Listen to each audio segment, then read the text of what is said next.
الحمد لله علي الذات عظيم الصفات سميع السمات كبير الشان جليل القدر رفيع الذكر مطاع الأمر جلي البرهان فخيم الاسم غزير العلم وسيع الحلم كثير الغفران جميل الثناء جزيل العطاء مجيب الدعاء عميم الإحسان سريع الحساب شديد العقاب أليم العذاب عزيز السلطان ونشهد أن لا إله إلا الله وحده لا شريك له في الخلق والأمر ونشهد أن سيدنا ومولانا محمدا عبده ورسوله المبعوث إلى الأسود والأحمر المنعوت بشرح الصدر ورفع الذكر وصلى الله عليه وعلى آله وأصحابه الذين هم خلاصة العرب العرباء وخير الخلائق بعد الأنبياء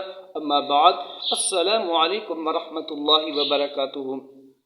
محترم ناظرین سامعین، آج کا ہمارا ٹاپک ہے باطنی آنکھ کو کھولنے کا ایک مجرب عمل.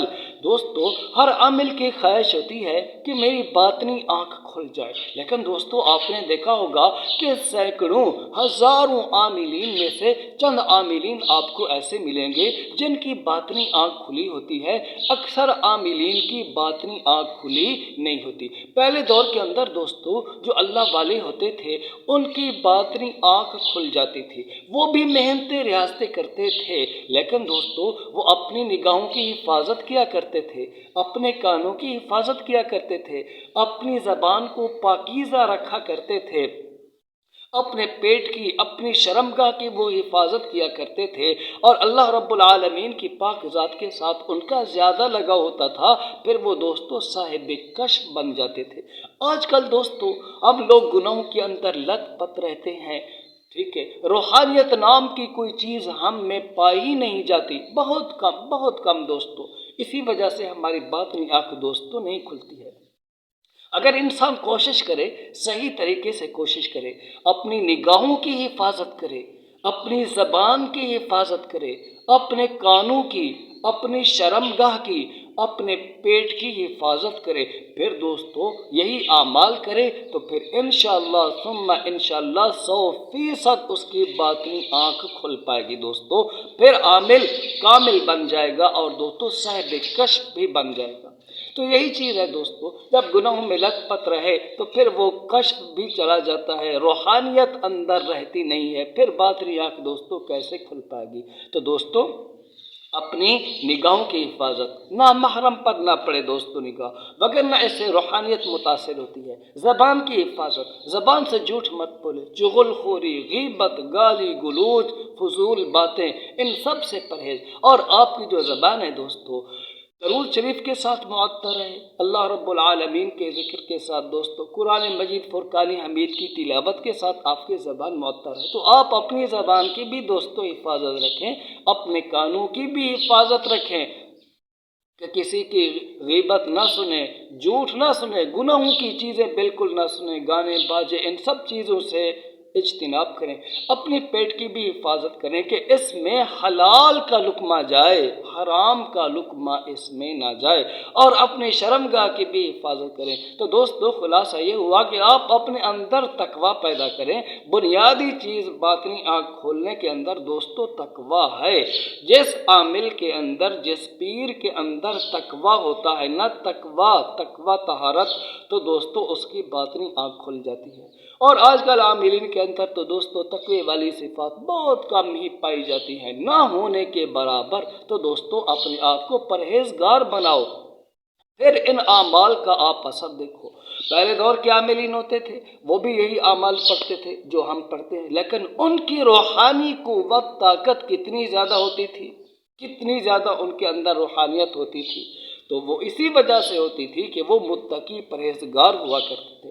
تو دوستو ہمیں چاہیے کہ ہم پہلے تقوی اپنے اندر پیدا کریں، پھر جب ہم ان اعمال کو کریں گے، سیکھیں گے، تو جیسے ہی ہم پھونک ماریں گے نا دوستو، پھر اس کے اندر اثر ہوگا. دیکھو ایک چھوٹا سا واقعہ سناتا ہوں. حضرت ابو سعید خدری رضی اللہ تعالیٰ عنہ کا. صحابہ کرام رضوان اللہ علیہم اجمعین گئے، ایک جگہ پر پڑاؤ ڈالا، کافر تھے، ان سے کھانا مانگا، انہوں نے کھانا دینے سے انکار کیا، کھانا انہوں نے نہیں کھلایا. پھر اتنے میں یہ ہوا کہ وہاں پر جو کافر تھے کسی سردار کو سانپ ڈس گیا، تو انہوں نے کہا کہ آپ میں سے کوئی ہے جو سانپ کا جھاڑ جانتا ہو، سانپ کا دم جانتا ہو؟ حضرت ابو سعید خدری رضی اللہ تعالیٰ عنہ کھڑے ہوئے اور انہوں نے اس کافر کے اوپر سورہ فاتحہ پڑھنا شروع کی، اور جہاں پر سانپ نے ڈسا تھا ادھر حضرت ابو سعید خدری رضی اللہ تعالیٰ عنہ تھوکتے گئے۔ پھر کیا ہوا دوستو؟ کچھ دیر کے بعد وہ کافر بالکل تندرست ہو گیا۔ بعد میں ان کافروں نے ان صحابہ کرام رضوان اللہ علیہم اجمعین کو بکریوں کا ایک ریوڑ دیا۔ واپسی جب ہوئی، نبی علیہ الصلوۃ والسلام سے ملاقات ہوئی، نبی علیہ الصلوۃ والسلام کو کارگزاری سنائی گئی، اور نبی علیہ الصلوۃ والسلام نے پوچھا کہ آپ نے کیا پڑھ کر اس پر دم کیا کافروں کے سردار پر؟ تو حضرت ابو سعید خدری رضی اللہ تعالیٰ عنہ عرض کرنے لگے، اللہ کے رسول میں سورہ فاتحہ پڑھتا رہا اور دم کرتا رہا۔ نبی علیہ الصلوۃ والسلام نے پوچھا کہ آپ کو کیسے معلوم ہوا کہ اس کا علاج سورہ فاتحہ ہے؟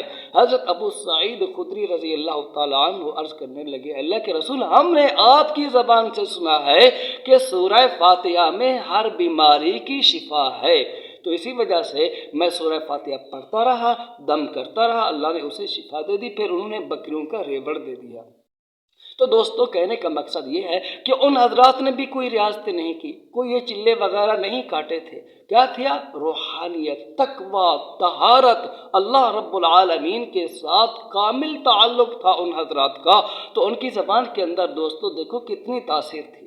تو آج کل ہم عاملوں کے اندر بہت کم تقویٰ طہارت ہے، اسی وجہ سے ہمارے اعمال کے اندر کوئی خاص اثر نہیں ہوتا ہے دوستو۔ تو اپنے اندر روحانیت پیدا کریں، اپنے آپ کو گناہوں سے بچائیں، اللہ رب العالمین کا قرب حاصل کریں، پھر دیکھو دوستو آپ کا عمل کیسے اثر نہیں کرتا ہے، آپ کی باطنی آنکھ کیوں نہیں کھلتی ہے، آپ کے اندر روحانیت کیسے بیدار نہیں ہوتی ہے۔ تو دوستو اللہ رب العالمین کا جو ذاتی نام ہے اللہ، دوستو اس کا عمل آج میں آپ دوستوں کی خدمت میں شیئر کرنا چاہوں گا۔ اس کے کرنے سے انشاءاللہ ثم انشاءاللہ آپ کی باطنی آنکھ کھل جائے گی، لیکن متقی پرہیزگار آپ بننے کی کوشش ضرور کریں، اپنے آپ کو ہر قسم کے گناہوں سے بچائیں۔ دوستو 9 چندی جمعرات سے آپ اس عمل کو شروع کریں، دن کے وقت بھی کر سکتے ہیں اور رات کے وقت بھی کر سکتے ہیں، لیکن آپ ایک وقت مقرر کر لیں، یا تو دن کو کریں عمل کو یا پھر رات کو کریں، شور شرابہ سے دور ہو کر جائے نماز بچھا لیں، باوضو ہو کر قبلہ رخ ہو کر کے بیٹھیں، اور ہاتھ میں ایک دوستو آپ تسبیح لے لیں 100 دانوں والی، ٹھیک ہے۔ آپ نے پڑھنا کیا ہے؟ کوئی حصار کوئی کڑا آپ نے نہیں لگانا ہے، ٹھیک ہے۔ اپنے دل کی طرف دھیان کر کے اللہ اللہ اللہ اللہ، دل کی طرف دھیان دے کے کچھ آواز کے ساتھ پڑھیں، اتنی آواز کے ساتھ آپ پڑھیں کہ جس سے آپ کے کانوں تک اللہ اللہ کی آواز جائے اور آپ کا دھیان، آپ کا خیال آپ کے دل کی طرف ہو۔ کتنی تعداد میں اللہ اللہ کو پڑھنا ہے دوستو؟ 50 تسبیحات، یعنی 5000 بار آپ نے اللہ اللہ پڑھنا ہے۔ دن کو عمل کریں یا رات کو کریں، 40 یوم تک دوستو مسلسل اس عمل کو آپ نے کرنا ہے۔ انشاءاللہ ثم انشاءاللہ اس عمل کی برکت سے آپ کے اوپر اس میں ذات کے انوارات پلٹیں گے، اور انشاءاللہ اس عمل کی یہ تاثیر ہوگی، اس عمل کی یہ برکت ہوگی کہ آپ کی باطنی آنکھ کھل جائے گی دوستو۔ لیکن شرائط وہی ہے۔ دیکھو دوستو اولیاء اللہ جو تھے وہ بھی اللہ اللہ کیا کرتے تھے، ان کے اندر روحانیت پیدا ہو جاتی تھی اور ان کی روحانیت بھی بہت مضبوط ہوتی تھی۔ تو ہم لوگ جب دوستو یہ اعمال کریں گے تقویٰ طہارت کے ساتھ، تو دوستو ہماری باطنی آنکھ بھی ضرور کھلے گی۔ دعا میں یاد رکھیے، ویڈیو کو زیادہ سے زیادہ شیئر کیجیے، روحانیت کو پھیلانے میں اب دوستوں نے ہمارا ساتھ دینا ہے۔ السلام علیکم ورحمۃ اللہ وبرکاتہ۔ باقی اس عمل کے اندر دوستو کسی قسم کا کوئی خطرہ نہیں ہے۔ آپ یہ کہیں کہ کوئی جن بات ڈالے گا، یہ ہو جائے گا، وہ ہو جائے گا، رجت پڑ جائے گی، اللہ اللہ کرنے میں دوستو کسی بھی قسم کی رجت نہیں پڑتی ہے۔ السلام علیکم ورحمۃ اللہ۔